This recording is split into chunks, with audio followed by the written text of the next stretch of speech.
What's up, everybody? It's Heat Override, and I'm ready to bring the pain for you and Dr. Roto this week. Ooh, yeah! Woo! As you already seen, you already know what the episode about. It's about my IDP 2024. It's time to talk IDP, people. I know that maybe a lot of you didn't go back into my backlog and check out my other IDP stuff I had from last year because all IDP talk is usually relevant, unless, of course, it's pick, rankings, tiers, and even some of those guys carry over from year to year. And my thoughts are still the same each year to year with those same guys. Hi, everybody. It's time to break the pain. Yeah. All right. I hope everybody's had a great week, a great offseason. I hope that a lot of your dynasty and best ball drafts are going great as well. If they are not, and you think you need to brush up on a few of your skills, you'll want to head over to drroto.com with code word doc. You can save a certain percentage off of your subscription and come into our subs only Discord and get a hell of a time with guys like Danger, Doc himself, and yes, Heat Override. Oh, yeah. All right. Now that we got all that stuff out the way, let's get to it. Man, first thing about IDP, of course, is tackles. Tackles are going to give you a good average. When you move over to sacks, stuffs, if your league's credit sacks and stuffs, and also quarterback pressures, hits. There are leagues that credit all of this stuff. This is big. You may not have the best guy that getting sacks. You may not have TJ Watt. But of course, if you have a guy that generates a lot of pressure and can get hits and get points for you there, then that helps you drive up your average as long as he gets some tackles as well with it too. And maybe some sacks, right? Interceptions and defended passes are also big too. Again, I cannot stress any expert, especially me, you have to know your scoring. I see people in high stakes league go in thinking that they're the stuff. And guess what? They don't check out the scoring. They don't check out the position breakdown. They don't know if there's a third round reversal, which is, it's not good. You know, when I was in the Scott Fish Bowl 11 and I proclaimed myself the KISS division champion at the beginning of the and came through and won the KISS division on that season. Of course, my team was banged up going into the playoffs. I didn't have McCaffrey. So, and no, neither did other people. So once I got to that next level, I just didn't have my guys. But the people that I beat in the KISS division in 2021 in Scott Fish Bowl 11, right? Those people right there were the people that are supposed to be the best in this industry. And I did it. I did it with the third round reversal and losing my first round guy. So not only did I have to go to the back of the third round, if a lot of you guys know if that is, that means, you know, you get the first pick and then you get that second pick and you think you're doing great. And then it reverses and then everything's screwed up and now you're not picking for a long time. When you lose your number one pick and you're in that first position, to put a team together and still lead the league with a tie at record. Yes, I did tie. And I mean, but I beat him in the season and I had more points than anybody else in that season. And I did that again without that. It comes down to drafting. And why IDP is the same is you have to have the best defensive player. So you have my rankings, you have my tiers list. And if you're part of the subs only Discord, I will help you. My articles all year long were one of the best IDP articles for streaming or picking up players that were replacing injured players on your team every single week. I hit my mark last year more than 90% of the time, every single week. And now it may seem like I'm blowing smoke up my own, but I'm not. Facts don't lie. And when you come to Dr. Roto, you get the best IDP information in the entire industry. Oh, yeah. You feel my energy on that? Because ain't nobody going to say it like me. And that's what I say. I target things. How many times last year did I, amongst talking with my people, pick somebody who was going to have a pick six? I did Brian Branch first week. My guy was like, look, it's what I got. I said, take Brian Branch and play him. When he scored that touchdown and showed it, it only showed how last year was going to be and go for my IDP article and expertise. Dig it? So when you talk about that, well, when should you draft IDP? So let's say you're in a 16 round, you get 16 players or 18 players. So you have 16 or 18 rounds. So you're typically going to want to start looking at IDP around 13. Now, earlier, if you want players like TJ Watt, but let the fools make those mistakes. Those people that start reaching for IDP in 8th or 9th round are really letting their team down. You could have a handcuffed running back that could be vital. Again, last year, around those rounds, I gave up a chance at Roquan Smith and bringing back in a lot of my players. Instead, I went with Zaire Franklin. But while everybody was picking defensive players, I picked a certain backup.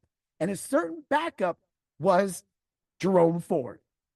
So that gave me a starting running back. Of course, Kareem Hunt came back in and had stuff, but the way Ford played and the games that Ford had helped my team turn around their defending champion season and finish 3rd place and win some more money and make this year even free, as last year was free as well. That is what fantasy football is about.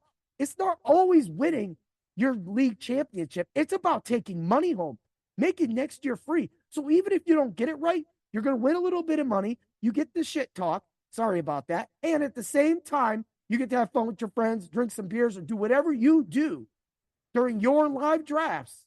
You do. I mean, anybody that live drafts with me already knows that it's the most exciting draft ever. I am literally off the chain.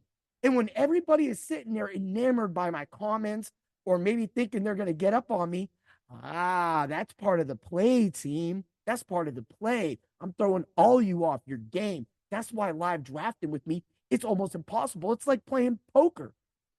I'm going to take you out. I'm going to take you out. Watch. You can do your rankings after every draft. I'm going to tell you, I'm going to be in the top 5 or 6 teams. Last year, I was chose to go 7th in my defensive rankings, or not defensive rankings, 7th in that league that I had come off a championship with. And I ended up finishing 3rd, just like I said. And that was even though ESPN said I was going to be 7th on the outside of the playoffs. They didn't know about Nick Chubb.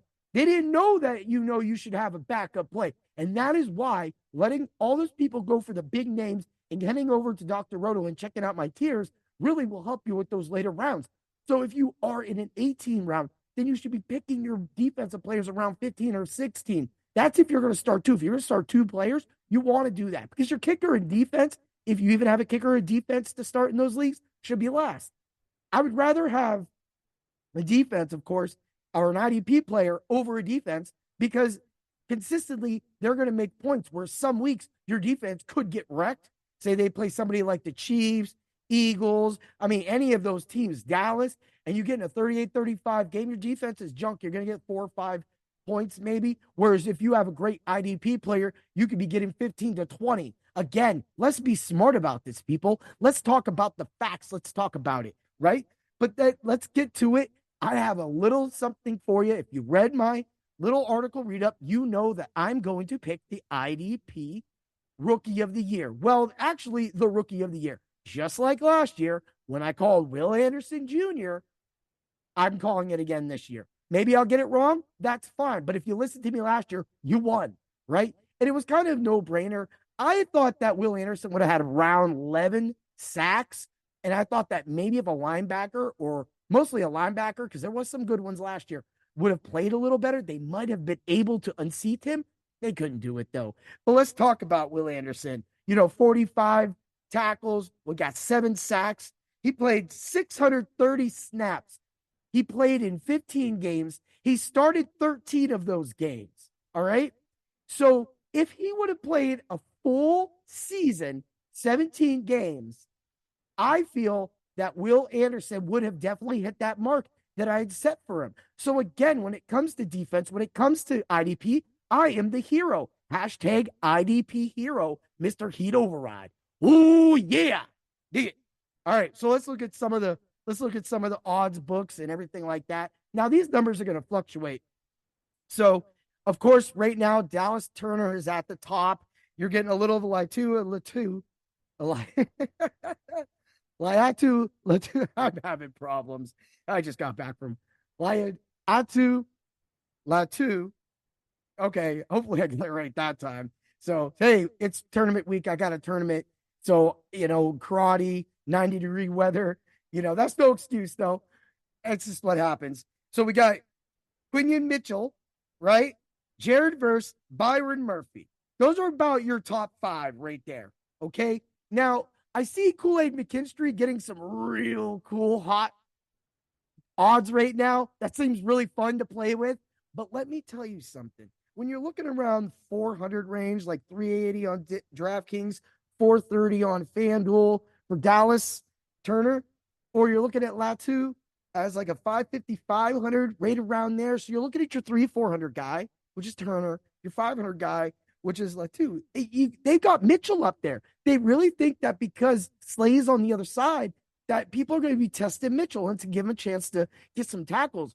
Look, unless he does what Deron Bland did last year, I don't see him winning Rookie of the Year. I mean, he is a great corner. He is a great corner, but there is some vicious pass rushers in this draft. So he's going to have to get over people like Jared Verse, Byron Murphy, Chop Robinson. All these players are in there. But let's talk about it. Mr. Heat Override, who do you think will win the Defensive Rookie of the Year next year for the 2024-2025 season? It's going to be Jared Verse. Horns up, Rams Nation. What am I talking about? You're about to find out what I'm talking about. The Rams not only retooled their defense and, of course, lost Morris, but bringing in Chris Shula, who's been with the team since 2017, he knows the system. He now has a chance to prove himself on that next level that he could be a dominant defensive defensive coach. And it could lead to a head coaching opportunity like it did for Raheem Morris. At the same time, the Rams are running a 3-4 defense. So, of course, you're going to have Fisk and Bobby Brown down there, down low. And that's going to be my prerogative that I'm saying that Verse is going to win, because when you got people like Ernest Jones hounding the middle of the field, and you have Tre'Davious White, you brought in Cameron Curl, you have Cameron Kitchens, you got the Cameron brothers, yeah, right? And you got all that goodness around the Rams right now. It's almost a no-brainer that the Rams are setting up a defense for the future, and they're handing it to Chris Shula, who's starting his future. This team is only up. And if you think I'm talking out of my stuff again, you're wrong, because the Rams have a lot of sacks on the board that they didn't have and they couldn't get last year because they were undermanned underneath. They couldn't get it. But now you see all this talk that Verse and Fisk keep doing, and you think I'm going to ignore it, and you're all going to ignore it, and you're not going to look at the odds that actually Verse is around 1,100 and 1,200 odds for Rookie of the Year this year. Throw $5 on it, man. You could win $55 if I'm right, and then you'll be right. And if you really want to wedge yourself, well, then throw $5 on Dallas Turner if you think he's going to do it. That's it. Throw your money down, cover yourself. You got 2 picks. You got 2 players that play it. But you see, I know with Hunter leaving Minnesota that all those sacks are now gone. But there's a lot of experts in this industry that thought that Hunter, that is, shouldn't have really had that great of a season, although he was written up every single week on my IDP Heats of the Week. And I wonder why. Because I had trusted him and I knew it, and I knew that system. So Turner can step in. But again, the problem is going to lie on snaps in games played. And right now, the Rams are going to let Verse play every game he can play. And that gives him at least 17 games. If he can play 17 games, I can easily see a 10-plus sack season from Jared Verse. And even if he doesn't win and you can find that prop that Verse can go 10-plus, you find a 9-plus or 8-plus, maybe it's really low. It could be 6-plus, right?